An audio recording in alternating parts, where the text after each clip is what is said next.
Hey everyone, if you are new here, my name is Sammy. Welcome to my channel.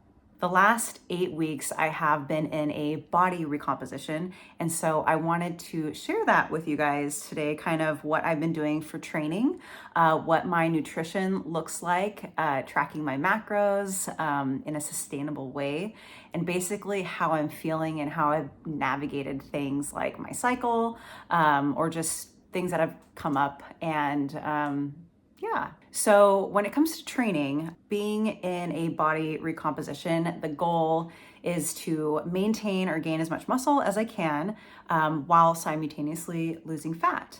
So I have been strength training 3 days a week, and I have also been running 3 days a week because I am a runner. I have quite a few races that I'm prepping for at the moment. So really my goal with running is to support fat loss as much as possible and, keeping my strength, keeping my gains. So I've been focusing a lot on zone 2 recovery runs, and then I have a long run. Kind of tempo, it's with my sister, so sometimes we go a little bit faster than recovery run, but trying to take it easy a little bit on that too. All right, so let's talk about nutrition. I am lucky enough to have an eVolt scanner at my work where I can track my trends. So that's been a very, very helpful tool. And a cool thing about it is I can use the macro suggestions. So with eVolt specifically, they have like fat loss, muscle gain, or sustainable health, and or maintaining health. My approach there was fat loss, but at the most sustainable rate. So I didn't do moderate, I didn't do rapid. I chose sustainable fat loss because I wanted to make sure I was eating enough to support my training, but still being in a slight caloric deficit. And so how that was for me specifically is when I started, I have, MyFitnessPal tracking my macros, making sure I'm hitting my protein, carbs, and fats. I did a lot of eyeballing measurements and using some tools.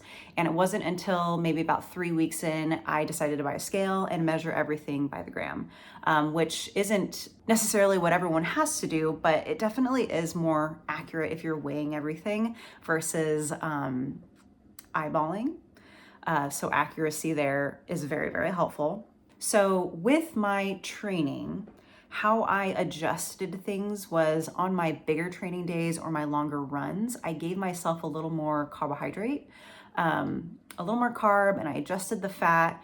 And then on recovery runs or days of rest, I readjusted or gave myself just a little bit less, nothing crazy. I'm talking like 20 grams both ways with making that adjustment. That was my cat. She's acting a little crazy right now. Okay, so that was so helpful. Instead of keeping it the same essentially throughout the week, I gave myself more depending on how I was training that day or if I wasn't training that day, and maybe focus was more on recovery. There were instances during this recomp that, especially on my longer runs, where I was going 5 or 6 miles, I would be considerably hungrier later that day. And bumping up those carbs was enough almost. So I also, listened to my body to prevent any sort of binging or, feeling bad about going over my calories. Like I always kept in mind that I'm fueling myself also for performance, and I'm not going to white knuckle this process. I've white knuckled it before and it's not fun. Taking a step back and just thinking about the overall goal and what I am trying to do for myself to be healthier, not only in my body and performance-wise, but also in my mind. So when it comes to training, what I did was I strength trained 3 days a week, and I also ran 3 days a week. So I basically, I strength train Friday, Sunday, and Tuesdays, and then I ran Monday, Thursdays, and Saturdays. Maybe I'll put a little schedule right here of what that breakdown looks like. So supporting my endurance training, and really I've been working on building that aerobic base since I have a bunch of races coming up, without like giving myself too much stress in form of like speed runs or harder runs like that. I really wanted to take those recovery runs as recovery runs and give myself enough time to rebuild and recover from my other workouts. So all in all, I did 2 recovery runs that usually lasted between 35 and 45 minutes. And then Saturdays is my long run, which I do with my sister.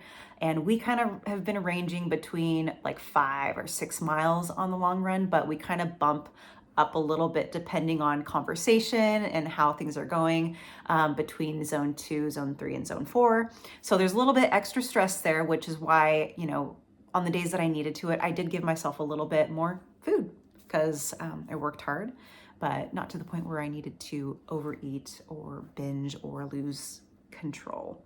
And I feel like that is also what made me successful in this as far as how I feel and how my performance is, but my mindset throughout this body recomposition. And then strength training wise, I lifted weights 3 days a week. I did a little more hypertrophy and volume, but also listening to my body. Like this last week, I was on my cycle, so I was a little more dragging it down. So I brought the volume down a little bit just to support myself a little bit better because my body's going through stuff at the moment. And I think that listening to your body is definitely key, especially cycle fluctuations comes water fluctuations. And I will say it was a little, it's weird because, I definitely have seen in myself being noticeably leaner, which is fantastic. I like feeling those pumps. But when it comes to women's cycles, we tend to hold more water also and feel a little bit puffier and feel like we might be losing the leanness, but trust, it's gonna come back.